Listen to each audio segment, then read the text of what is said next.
Asia cup 2025 టోర్నీలో match referee యాండీ Pycroft గురించి PCB తీవ్ర అభ్యంతరం వ్యక్తం చేసింది. టీమిండియాతో మ్యాచ్ లో షేక్ హ్యాండ్స్ వివాదం తర్వాత యాండీ పైక్రాఫ్ట్ ని రిఫరీగా తప్పించాలని, లేకపోతే తాము యూఏఈతో మ్యాచ్ ఆడమంటూ బెట్ చేసింది పీసీబీ. అయితే మ్యాచ్ ఆడకపోతే ఫైన్ కట్టాలని ఐసీసీ సూచించడంతో సైలెంట్ గా మ్యాచ్ కొచ్చింది.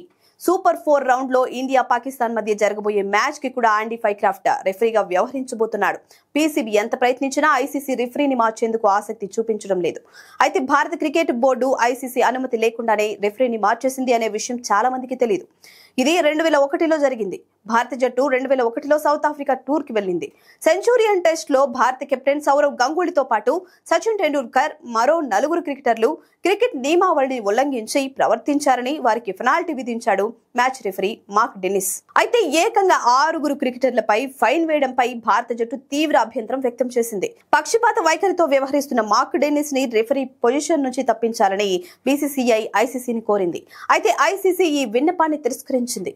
అయితే ఇక్కడే బీసీసీఐ పావులు కదిపింది. రిఫరీని మార్చకపోతే 3వ టెస్ట్ ని బాయ్కాట్ చేస్తామని సౌత్ ఆఫ్రికా క్రికెట్ బోర్డుకి సమాచారం ఇచ్చింది. దీంతో వెంటనే అప్రమత్తమైన South Africa cricket board Mark Dennis place లో డెన్నిస్ లిండ్సేని రిఫరీగా నియమిస్తున్నట్లుగా అధికారికంగా స్టేట్మెంట్ విడుదల చేసింది. మార్క్ డెన్నిస్ కి రిఫరీగా గ్రౌండ్ లోకి అడుగు పెట్టేందుకు కూడా అనుమతి లేదు అంటూ తేల్చి చెప్పేసింది. అయితే పంతం నెగ్గించుకుని రిఫరీ మార్చినప్పటికీ సౌత్ ఆఫ్రికాలో భారత జట్టు టెస్టు విజయాన్ని అందుకోలేకపోయింది. ఆఖరి టెస్ట్ లో సౌత్ ఆఫ్రికా 566/8 పరుగులు చేసి ఇన్నింగ్స్ డిక్లేర్ చేసింది. భారత జట్టు తొలి ఇన్నింగ్స్ లో 232, రెండో ఇన్నింగ్స్ లో 261 పరుగులు చేసి ఆలౌట్ అయ్యి ఇన్నింగ్స్ తేడాతో పరాజయం పాలైంది.